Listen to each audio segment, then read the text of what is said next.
अभाव असुस्थता असहाय चिकित्सा पाई अर्थ बाधक एपरी अनाहार रहितिबा कथा मध्य चर्चा को आसीथिला।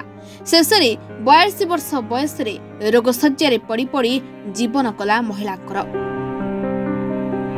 मृत्यु परे मध्य 24 घंटा पड़िला महिला शव। प्रशासन हस्तक्षेप परे उठिला महिला मर शरीर।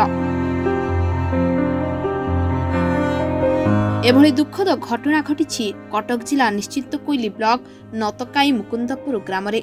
निराश्रय महिला आरती नायक स्वामी दीर्घ दिन आरपारी को चली जाइथिबा बेले दुई झियों मध्यरु बड़ झियो जनक वसुंधरा रे रहुथिबा बेले 7 वर्षर झियो मां को पाखरे रहुथिला।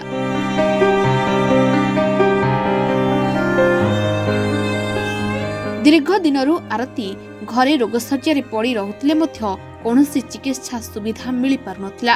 एहिपरि घरे पड़ी पड़ी रोगाग्रस्त अवस्था तांकर मृत्यु घटिथिला। मृत्यु खबर पाई कटक जिलापाल शव को घर उठाइबा पाई व्यवस्था करने सहित आरती 7 वर्षीय झील को प्रशासन भरण पोषण करने निमंते निर्देश देते। जिलापाल घटनास्थल को वीडियो और तहसीलदार को तुरंत पठाइबा सहित आरती शव सत्कार और तांकर कुनी झील शुभलक्ष्मी को वसुंधरा को नेबार व्यवस्था करिसेंती। तेज गतकाली शव को निश्चित कोइली गोष्ठी स्वास्थ्य केन्द्र में रखा जाइतिला बेले आज स्थानीय तहसीलदार एवं पुलिस उपस्थित में व्यवच्छेद कटक पठा जाइछि।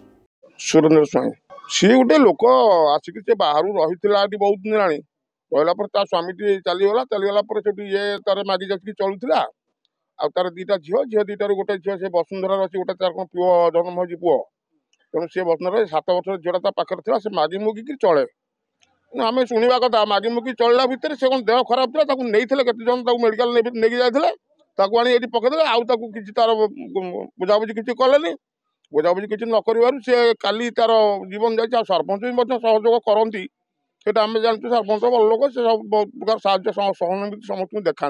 मैं जयदेव राउत सरपंच नतकई ग्राम पंचायत। नतकई पंचायतर जड़े असहाय विधवा महिला आरती नायक जे कि दीर्घ दिन अजणा रोग पीड़ित होकर चिकित्साधीन अवस्था निज घरे पड़ रही बिछण पड़ रही आउर ठीक भाव में खाद्य पानी असुविधा होता जेहेतु कई गार्डियन नहांती ठीक भाव में चिकित्सा करा जाई पारु नथिला।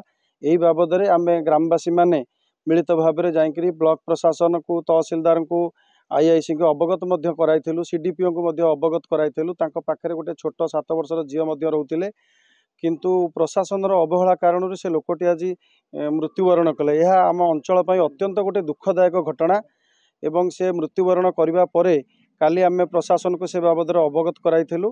राति 8टा 8:30 समय आमर तहसीलदार महोदया बीडीओ निश्चिंत कोइल आईआईसी निश्चिंत कोइल सीडीपीओ निश्चिंत कोइल समस्ते आसिक घटनास्थल में पहुंची एवं ताकू संस्कार करने एवं शव व्यवच्छेद करने सुबंदोबस्त कराइथिले एवं ग्राम पंचायत तरफ यही जो मृत्यु घटनाटी घटी से आम पंचायत तरफ प्रथम हरिश्चंद्र योजना जोगेदेबू आउ एथरे मु जणाई देबाकू चाहे जे से असहाय विधवा महिला को आम पंचायत तरफ गोटे राशन कार्ड कराइथिलु तांकू विधवा भत्ता प्रदान करा जाउथिला किंतु जेहेतु निजे से रोषेईबास कर खाइबा असमर्थ थिले तांकर ठीक भाव में चिकित्सा हो पारु नथिला।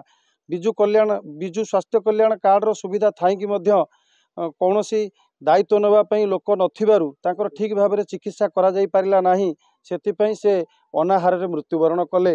यह आम अंचल अत्यंत दुखदायक घटना। सालेपुर ज्योत्स्ना राणी सिंह रिपोर्टर्स टुडे।